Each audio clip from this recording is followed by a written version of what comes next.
이 시간 하나님의 말씀은 고린도전서 15장 20절에서 28절 말씀까지 보겠습니다. 다 같이 일어서셔서 한 절씩 오늘 말씀을 또 교독을 하겠습니다. 20절부터 28절 말씀까지. 그러나 이제 그리스도께서 죽은 자 가운데서 다시 살아 잠자는 자들의 첫 열매가 되셨도다. 사망이 사람으로 말미암았으니 죽은 자의 부활도 사람으로 말미암는도다. 아담 안에서 모든 사람이 죽은 것 같이 그리스도 안에서 모든 사람이 삶을 얻으리라. 그러나 각각 자기 차례대로 되리니 먼저는 첫 열매인 그리스도요, 다음에는 그리스도 강림하실 때에 그에게 붙은 자요, 그 후에는 나중이니 저가 모든 정사와 모든 권세와 능력을 멸하시고 나라를 아버지 하나님께 바칠 때라. 저가 모든 원수를 그 발 아래 둘 때까지 불갑을 왕노릇 하시리니 맨 나중에 멸망받을 원수는 사망이니라. 만물을 저희 발 아래 두셨다 하셨으니 만물을 아래 둔다 말씀하실 때에 만물을 저희 아래 두신 이가 그 중에 들지 아니한 것이 분명하도다. 만물을 저에게 복종하게 하신 때에는 아들 자신도 그때에 만물을 자기에게 복종케 하신 이에게 복종케 되리니 이는 하나님이 만유의 주로서 만유 안에 계시려 하심이라. 아멘. 말씀이 굉장히 어렵고 복잡하지요. 만유 발아래 복종. 그러니까 27절 28절 말씀이 좀 까다로운 것 같아요. 근데 오늘 말씀을 들으면서 우리가 그 말씀의 의미를 한번 생각해 보았으면 합니다. 지난주까지 우리가 무슨 생각을 했느냐, 무슨 말씀을 서로 생각을 했느냐 하면 고린도 교회에 있는 교인들 중에서, 예수를 믿는 사람들 중에서 부활이 없다고 생각하는 사람들이 있다는 것이에요. 도대체 세상에 사람들이 살아가면서 죽은 사람이 어떻게 다시 살아날 수가 있겠느냐? 부활은 있을 수가 없다. 어떻게 부활이 있을 수 있느냐 하며 부활을 부정하고 부활을 믿지 않는 사람들이 고린도 교회의 교인들 중에 있었어요. 그래서 바울이 그들을 향해서 아주 강력하게 그들을 책망하며 그들에게 말을 합니다. 그것이 우리 지난주에 생각했던 거예요. 바울이 뭐라고 하느냐면, 만일 너희들 말처럼 죽은 사람들이 다시 살아나지 않는다면은 그럼 어떤 문제가 있겠느냐, 어떤 일들이 도대체 일어나고 우리에게 어떤 결과가 있겠느냐 하는 것이, 만일 죽은 자들이 다시 살아나지 않는다면은 예수님도 살지 못했을 것이다. 부활을 못했을 것이고, 그리고 우리가 전파하는 이것도 전부 헛것이다. 뿐만 아니라 예수님을 죽은 자 가운데서 살아계신 하나님이 그를 살리셨다고 전하는 우리도 거짓말자이다.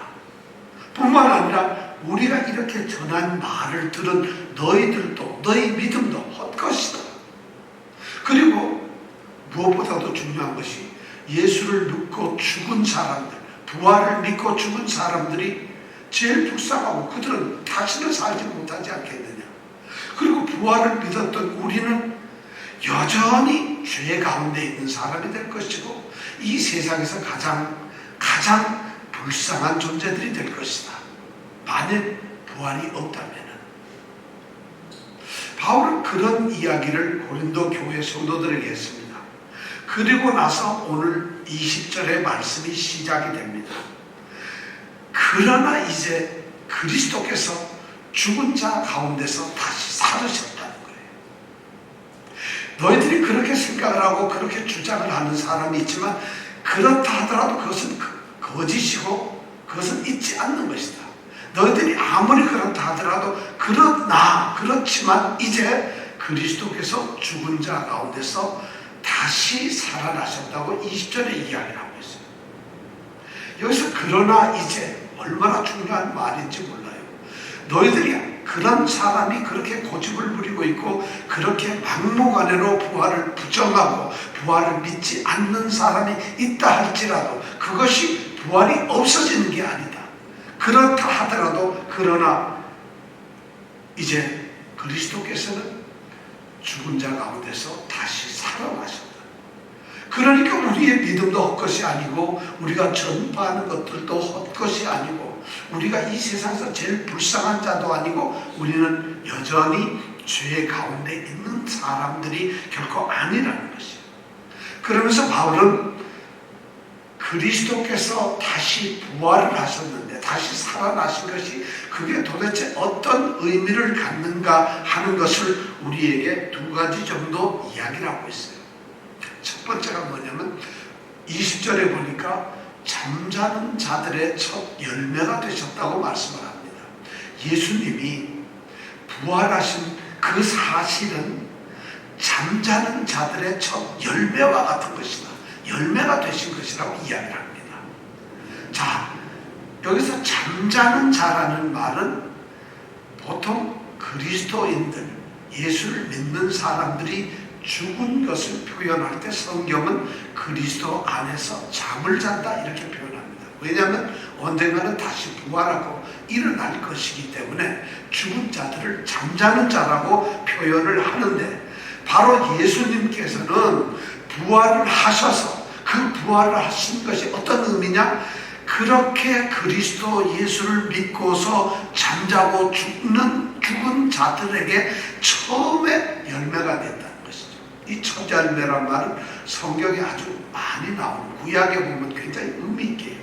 구약에 있는 이스라엘 백성들은 하나님께 제사를 드릴 때 그냥 아무 곡식이나 아무 과일이나 아무 짐승을 갖다가 제물로 드리지 않고 모든 짐승이나 곡식이나 과일이나 모든 것 중에서 처음의 열매를 제물로 드렸어요.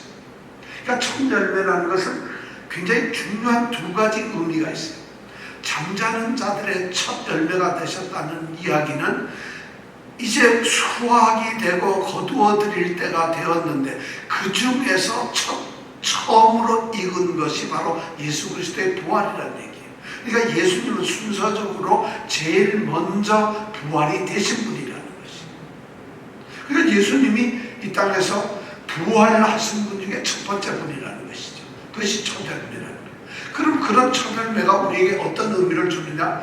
예수님이 부활한 게 처음이라면 그 다음에서 그 다음에 있는 모든 추수할 부활할 사람들은 예수님처럼 다 부활을 한다는 것을 약속하고 보장을 하는 것이거든요.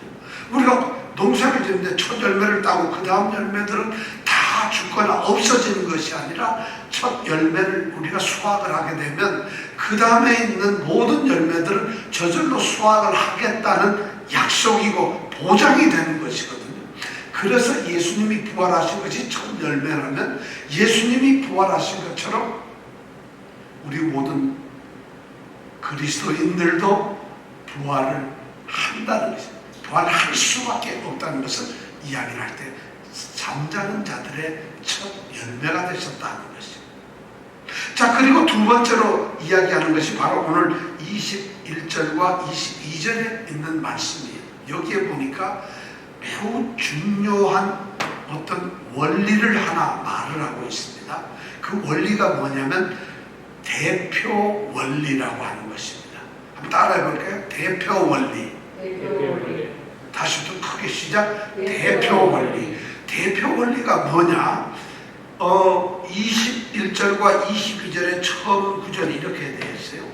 사망이 사람으로 말미암았으니 이렇게 되어 있고 22절에 보면 아담 안에서 모든 사람이 죽은 것 같이 바울은 이 부활에 대한 것을 갖다가 두 사람을 대표적으로 내세웁니다.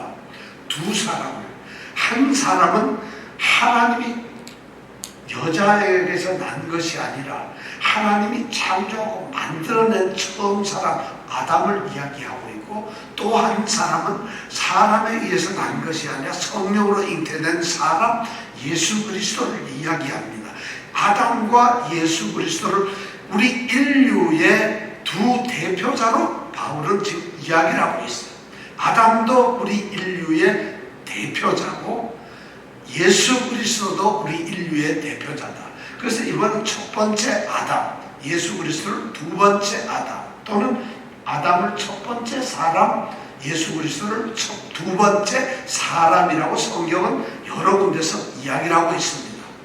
그런데 이것이 무엇을 나타내느냐 하면, 하나님이 창조하신 처음 사람인 아담이 죄를 지음으로 말미암아 죽음이 따라왔다는 것이에요. 창세기 3장에 있는 말씀을 지금 여기다 기록을 하고 있어요.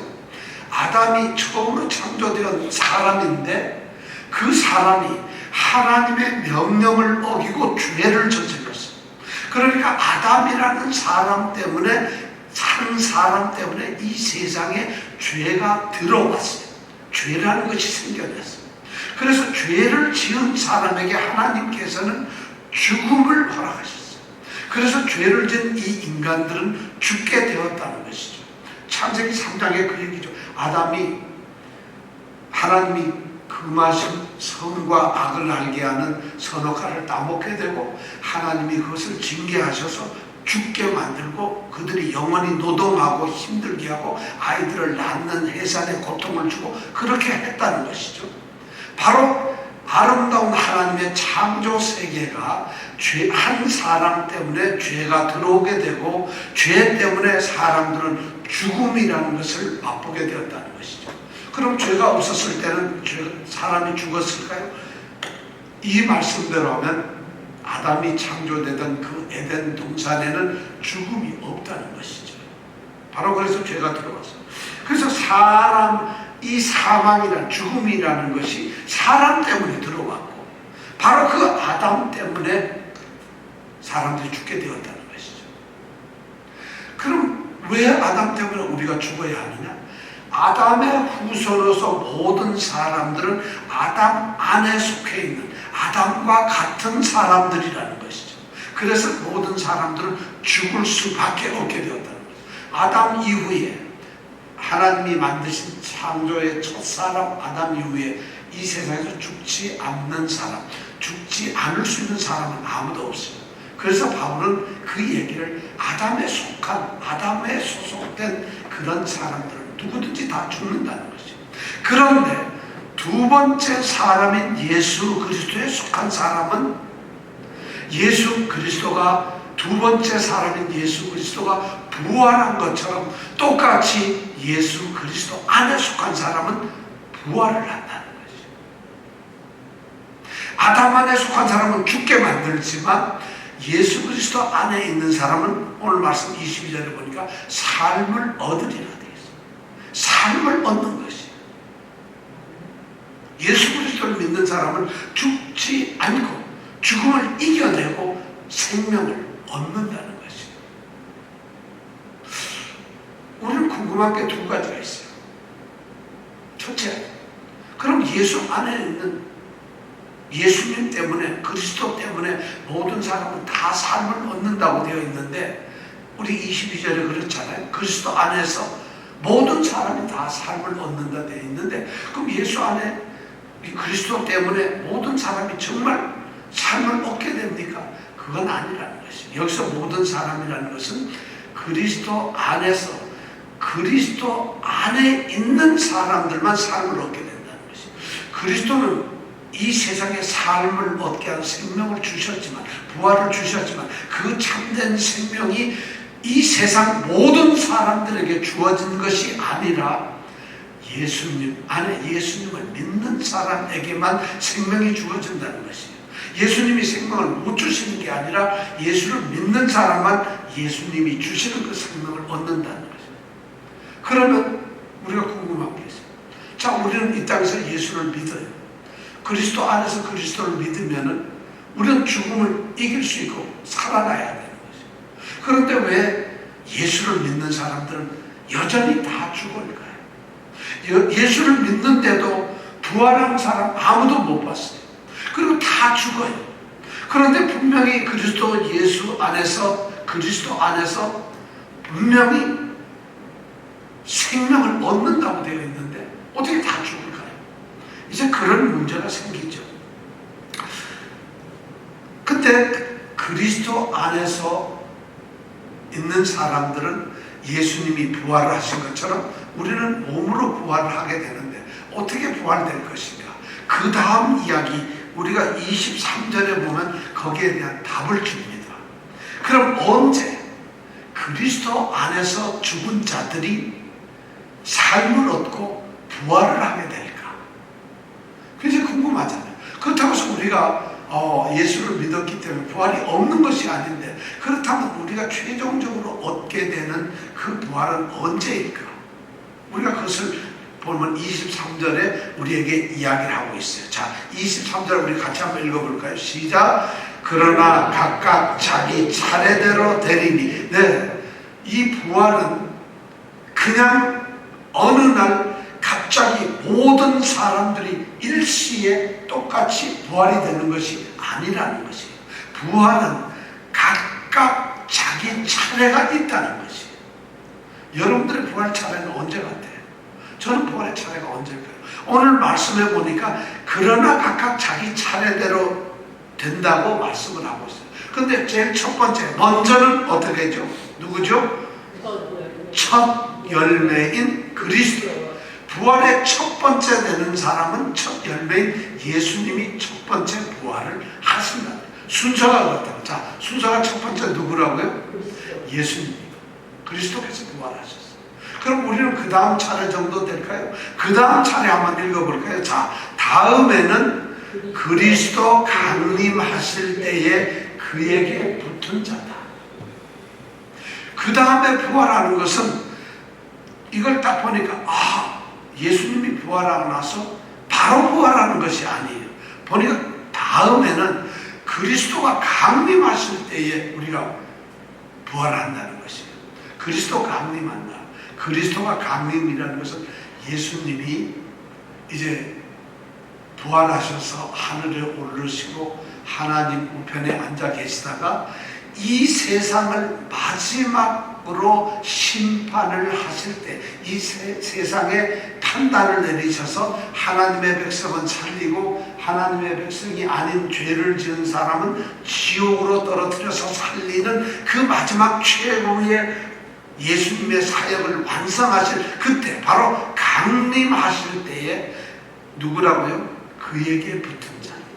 그에게 붙은 자라가 무슨 말이냐면 예수를 믿는 자란 말이에요. 우리는 번역을 예수님께 붙은 자라고 이렇게 표현을 해놨는데 예수를 믿는 자들이에요. 그러니까 두 번째 부활을 맛보는 사람은 예수님이 마지막 날 이 땅에 재림하시고 강림하셔서 심판을 하실 그때에 예수를 믿었던 사람이거나 예수님을 믿는 사람이거나 예수 안에 속한 사람들이 두 번째 부활을 한다는 것이에요. 그러니까 지금 당장 우리는 부활을 하는 것이 아니고 최종적인 부활은 그때 이루어진다는 것이죠. 이것이 성경이 말하고 있는 부활의 순서란 차례라는 것이죠. 자, 그러면 첫 번째는 예수께서 부활하시고, 그 다음에 두 번째는 우리 그리스도인들이 그 마지막 날에 부활한다면 그 다음은 어떻게 될까요? 그 다음은 어떻게 되는가? 24절에 그 대답이 나와 있어요. 자, 24절을 우리가 보면 이렇게 되어 있어요. 그 후에는 나중이니. 우리 이렇게 말하면 이게 무슨 말인지 선뜻 이해가 안 돼요. 그 후에는 나중이다. 나중이다. 그 후에는. 그 후라는 것은 예수님이 오셔가지고 우리를 구원하신 그리스도인들을 부활케 하시는 그 후에는 어떻게 될 것이다. 그게 나중이라는 거예요. 바울은 그것이 나중이라고 이렇게 이야기를 하고 있어요.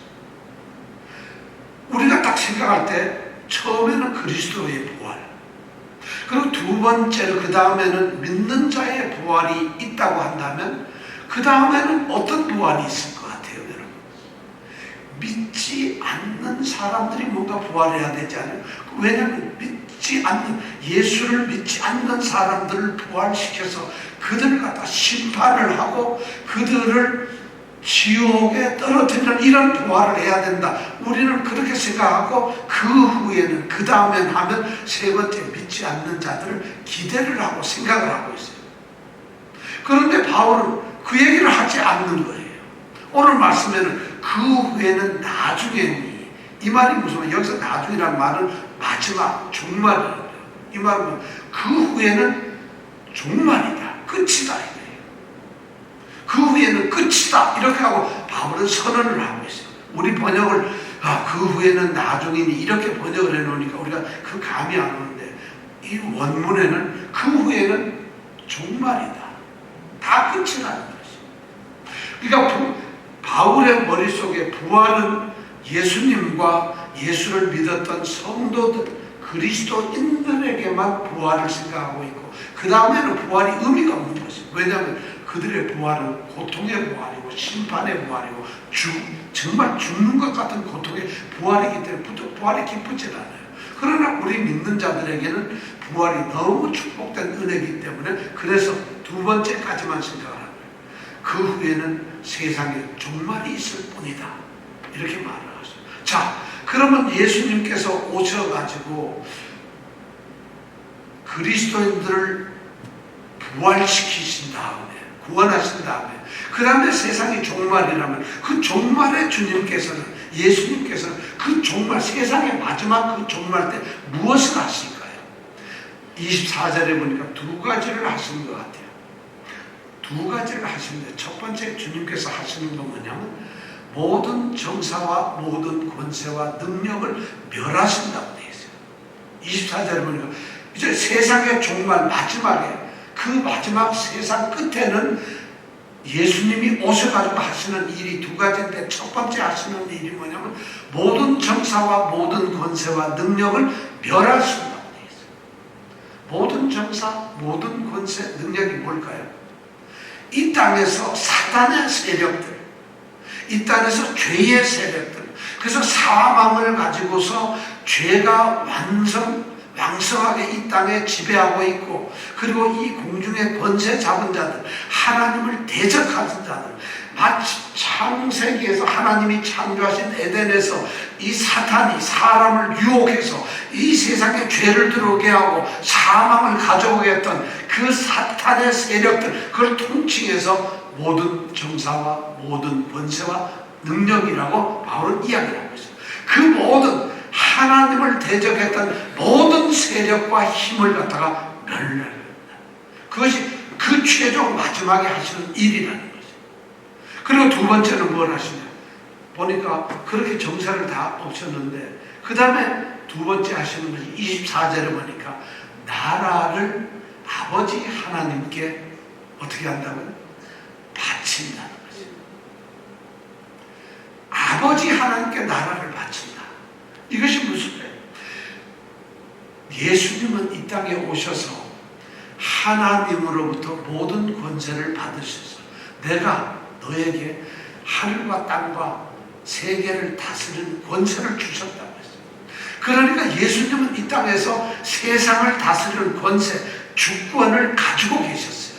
그런데 바로 그 나라를 모든 이 권세와 모든 정사와 모든 악한 하나님을 대적하는 세력들, 26절에 보니까, 6절에 보니까 멸망받은 마지막에 적인 그 사망까지도 죽여버리고 없애버리고 난 다음에, 그리고는 완전하게 모든 원수들을 자기 발 아래 굴복시켜버리는 그러한 세상을 만드시거든. 그 나라를 아버지께 드린다는 거죠.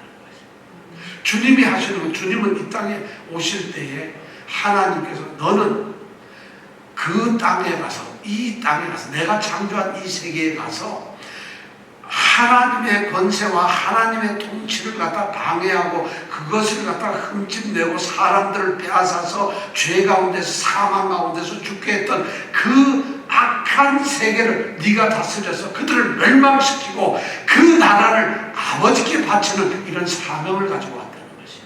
예수님이 하시는 것이 그거예요. 그 예수님은 그 일을 오셨어요. 자, 아버지께 바치기 오셨어요. 자신이 가지고 있던 위임을 받았고 하나님 아버지가 자기에게 주셨던, 자기에게 부여해 주셨던 그 주권과 권세를, 모든 것을, 나라를 다스리고 다 그 악한 것들을 물리치고 난 다음에, 사망조차 없애버리고 난 다음에는, 그리고는 그 나라를 아버지께 드린다는 거죠. 자, 그런데 드리는데 매우 중요한 얘기를 하고 있어요. 오늘 말씀을 보니까 27절 8절에 보니까 이 말씀이 굉장히 어려운 거예요. 27절 보면 만물을 저희 발 아래 두셨다 하셨으니, 이 말씀은 성경에 있는 말씀이에요. 만물을 저의 발, 그리스도의 발 아래 두셨다는 성경 말씀이 시편에 보면 110편 1절에 나오는 말씀이고, 또 시편 8장 6절에 나오는 말씀이에요. 8장 6절에 이렇게 되어 있어요.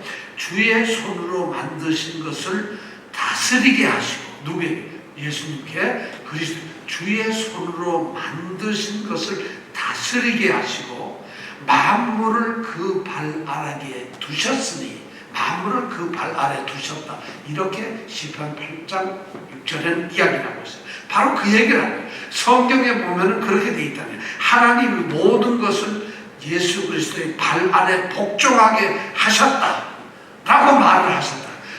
27절이 그거예요. 만물을 저희 발 아래 두셨다 하셨으니, 그런 말씀을 하셨을 때, 자, 만물을 발 아래 둔다, 이렇게 말씀하실 때 우리가 그 상황을 한번 생각해요. 예수님이 계시는데 예수님 발 아래 만물을 다 두셨다는 것이에요. 그렇다면 만물을 저의 아래 두신 이 하나님이시죠. 만물을 저의 발 아래 두시는 그리스도시죠. 그분은 발 아래, 또 만물 발 아래, 그 밑에 들어가 있는 사람은 아니라는 거예요. 쉽게 얘기해서 발 아래 두신 그분은 발 아래 있는 분이 아니라 만물을 발 아래 두셨으니까 발 아래 속해 있는, 구속되고 멸망받고 지배를 받는 그런 분이 아니라는 것이죠. 이 말이 27절이 그 말이에요. 만물을 발 아래 두셨다 하셨으니, 만물을 발 아래 두셨을, 그런 말씀을 할 때는 만물을 자기 아래 두신 그분은 절대로 그 발 아래 두어 있는 그런 자들하고 같은 사람이, 같은 분이 아니라는 것이에요. 그래서 28절에 보니까 만물을 저에게 복종하실 때에, 그 모든 만물을 발 아래 두시고 복종하실 때에는 그런 세상이 이루어지면, 그리스도 예수께서 이 세상의 모든 죄악된 것을 다 멸하시고 사명도 멸하시고 난 다음에 만물을 그 그리스도께 복종하게 하신 그때에는 어떤 일이 벌어지느냐? 모든 것을 복종시키신 그 아들 자신도, 28절에 보니까 아들 자신도 그때에 만물을 자기에게 복종케 하신 그분이 바로 하나님 아버지요, 그분에게 자신도 복종을 한다는 거예요. 예수님조차도 그 하나님께 복종하게 된다는 거죠. 그렇다면 하나님과 예수님은 차이가 있는 건가? 그건 아니에요. 같은 분이신데, 예수님께서는 세상에 오실 때 중보자로 오셨거든요.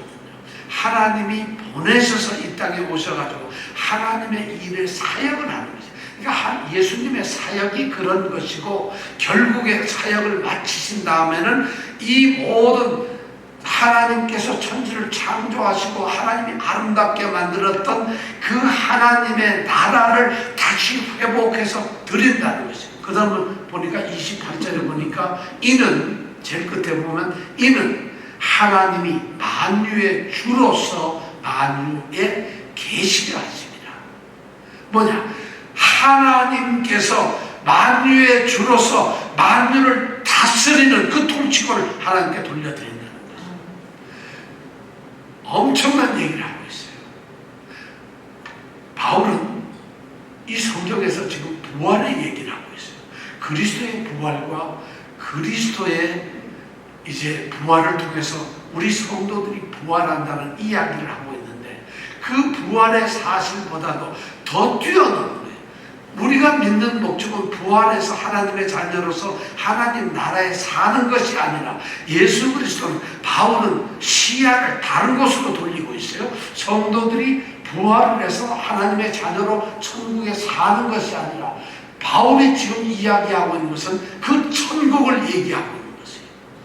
예수 그리스도는 우리를 부활시켜서 구원시켜서 하나님의 자녀로 만들고 천국의 시민을 만드는 것도 중요하지만 그 일 자체가 최고로 그 일을 하기 위해서 최고로 갖는 그의 최고의 목적은 뭐냐면 그 백성을 삼아서 하나님의 나라가 세워지고 하나님께서 그 나라를 다스리는 만유의 주로서 만유를 오로지 다스리게 하는 그 나라를 하나님께 돌려드리는 것, 그것이 이 세상의 목적이라는 거죠. 주님이 부활하신 목적이고 우리가 부활하는 목적이 바로 뭐냐면 우리가 뭔가 대단한 게 아니라 하나님의 나라의 백성이 되는 것이에요.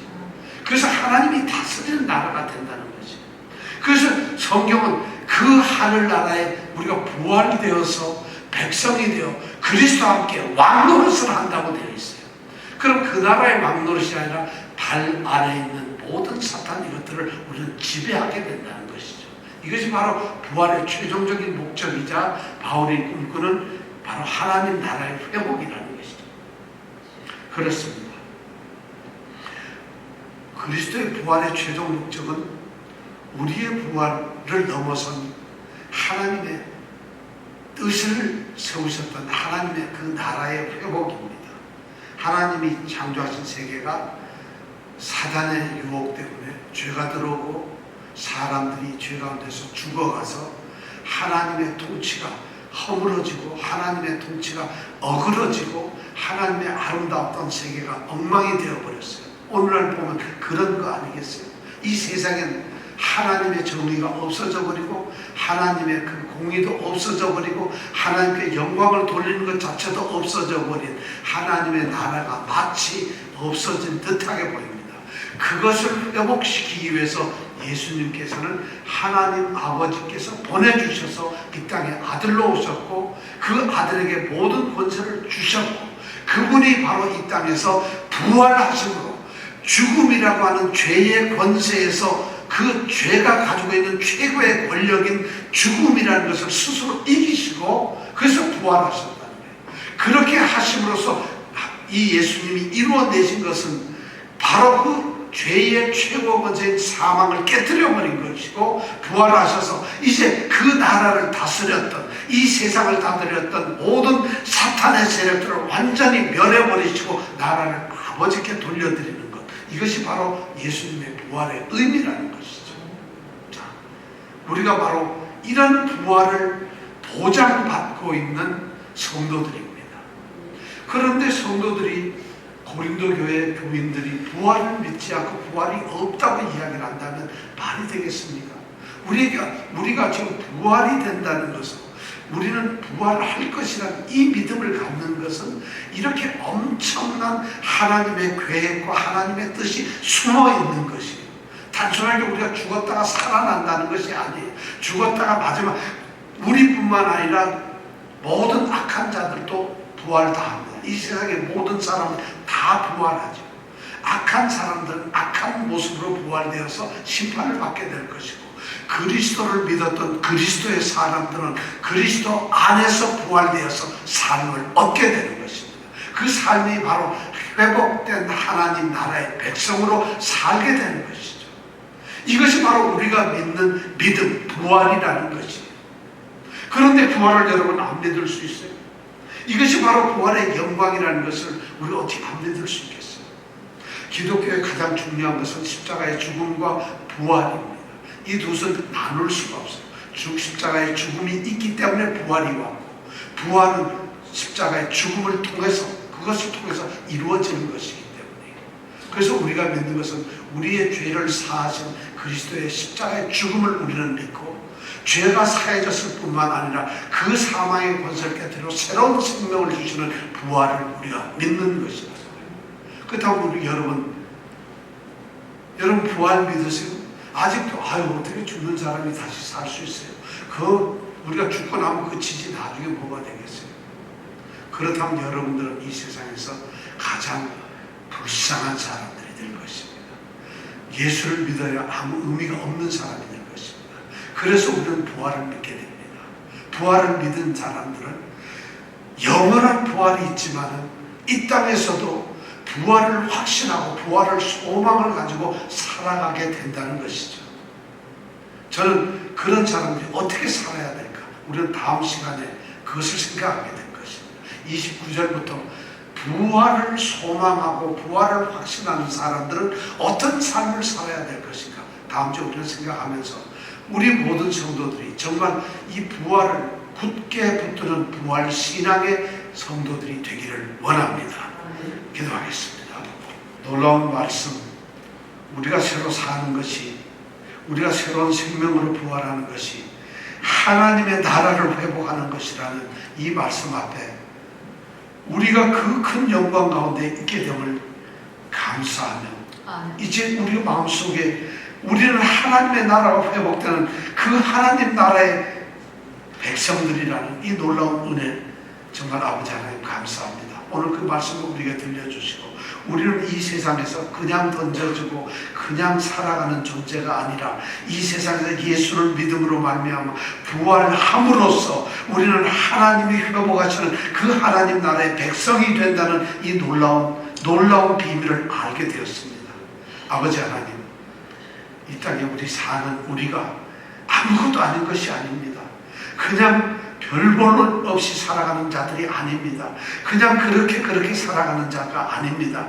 우리는 회복되는 하나님 나라의 백성들입니다. 바로 부활을 통해서. 아버지 하나님, 이 엄청난 비밀의 모습을 우리가 눈으로 보게 하시고 우리가 마음속에 새기게 하시고 부활의 사람으로서, 부활을 소망하는 사람으로서 살아가게 하여 주옵소서. 아멘. 예수님 이름으로 기도드립니다. 아멘.